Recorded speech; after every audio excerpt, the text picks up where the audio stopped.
I'm Greg Frank. Tracy Frank.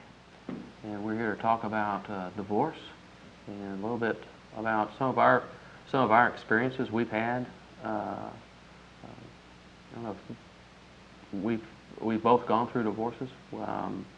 Had a just before we came, both of us before we came to Christ, before we were saved, but still, I think we dealt with a lot of the problems later that we've had. After hearing Butch talk about divorce and the pain that causes, and then hearing the great testimonies from others about how God saved their marriages, Greg and I were talking on the phone one Saturday, or talking in the car one Saturday night about how that applied to our lives. We didn't want anyone to ever think that there's an opportunity for do-overs when God really hates divorce and wants couples to stay together. And the thing that you often don't hear about are the consequences of divorce and how it's impacted our lives, but more importantly, how it's impacted the lives of our children. And while God's grace is there and our sin is forgiven, the consequences of that sin sometimes go on for a generation or more.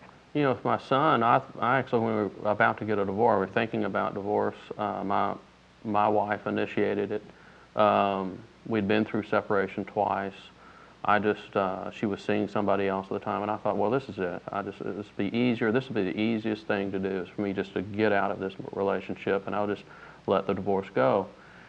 You know, the problem with that is, man, I came up and I lost my son.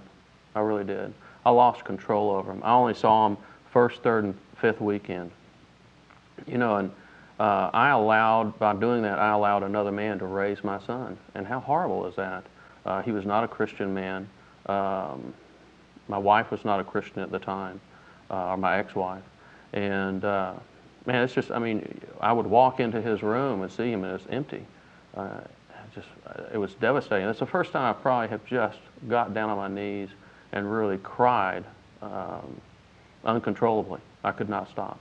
When I found out, I not only had lost my wife, I had lost my son, and that devastated me for a long time. And still to this day, I think the repercussions with our relationship, although we're very close now, it's been a long, hard road. And I have 3 children, and when I was divorced, my oldest son was 12, and then 11, and then my daughter was 6. And it had a bigger impact. A lot of times the world tells you, well, your kids are resilient, the kids will get over it, kids will be fine, and that's basically a lie. My oldest son has married and divorced once. Fortunately, there weren't kids involved from his standpoint, but still. And my number 2 son, he's been in and out of trouble ever since the divorce. I think he really was impacted the most with not having a father figure there 24/7. And he has been in jail, and he's had trouble with alcohol, and he's finally getting his life together through a relationship with Christ. And my daughter's 26, and has some anger issues, and sometimes she has to deal with that. But I think really when Greg and I started seeing each other, that's when it really came out for her, because I think she had this hope buried deep down inside that somehow her father and I would get back together. These things just carry on, and you can't assume that if you get that divorce, then things will be good again. And I think also my experience was the same. I mean, after the divorce, I thought my troubles would be over, and they only escalated. And it's not a solution that you can believe is going to solve all your problems. And it just doesn't. And it wasn't until I came to a point that I learned that God's grace was sufficient to meet all my needs as a single parent, did I realize that also God's grace would have been sufficient to make that marriage work. There wasn't anything in that marriage that God couldn't have healed and that God couldn't have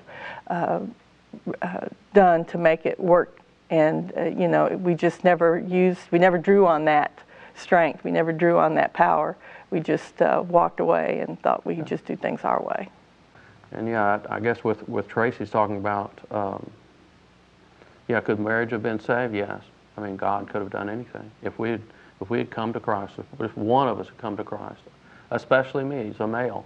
If I had come to Christ and I accepted Christ's leadership in my life and accepted my role as a father and as a husband, that marriage would have been great. It would have been an awesome marriage because of him. Not because of what I do and nothing I could do, but because of him. It would have been a great marriage. It would have been an awesome marriage. I mean, Tracy and I now have an awesome marriage. But that's because of our faith in Christ. It's not anything that we really do. It's not our power that we have. It's Christ's power.